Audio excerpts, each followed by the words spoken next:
My name is Rahul Bhatia. I'm an engineer by profession. I have a question that has been in my mind for quite a while now. The Noble Quran says, let there be no compulsion in religion. That's point number one. And point number two is that the punishment for a Muslim who wants to come out of Islam, God forbid, is death punishment. According to me, this signifies a virtual compulsion in the mind that this is the punishment which will be given to me, so hence I cannot do it.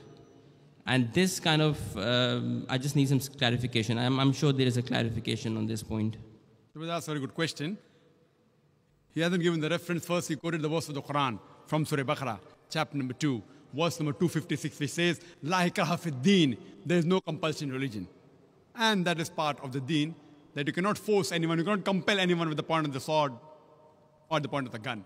His next question is that if any Muslim leaves his religion and becomes a non-Muslim, becomes an apostate, then the penalty is death. So isn't this a sort of compulsion? Before I give the answer, I would like to mention that every country has its own law, its rules and regulation.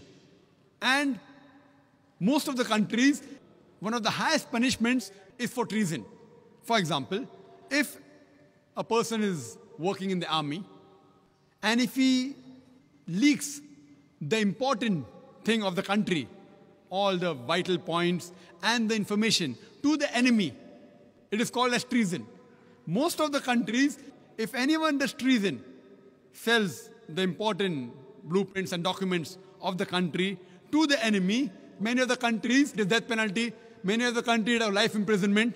So now if I tell that what kind of a country is this, in where I'm compelled by the country not to do certain things, what is wrong is wrong.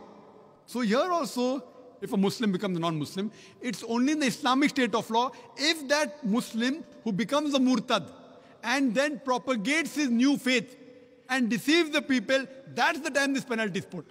For example, if in a school, if I appoint a teacher, mathematics teacher, she is teaching 2 plus 2 is equal to 4, then tomorrow she teaches 2 plus 2 is equal to 5. So, but naturally I won't keep her in my school. The same way, the punishment for such a murtad in an Islamic state, it is death. This will not be called as compulsion. It will be a person who has strayed away from the truth to the falsehood. But as far as making anyone accept Islam, no Muslim can force any non-Muslim to accept Islam at the point of the sword or at the point of the gun. What we have to do is we have to convey the message. If you like it, you accept it. If you don't like it, no problem.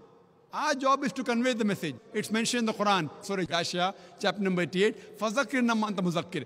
Our job is to deliver the message. We have to deliver the message in the best way, with hikmah and with husna, with most beautiful preaching. Whether the other human being, non-Muslim, accept or not, it is not under our control. We cannot force anyone to accept Islam at the point of the sword, the point of the gun. But that what you're talking is a different case in a state of Islamic law. Like as I gave an example where a person working in army, if he sells the secrets of the country, then the penalty is somewhat similar. Hope that answers the question, brother. Right, okay, yeah.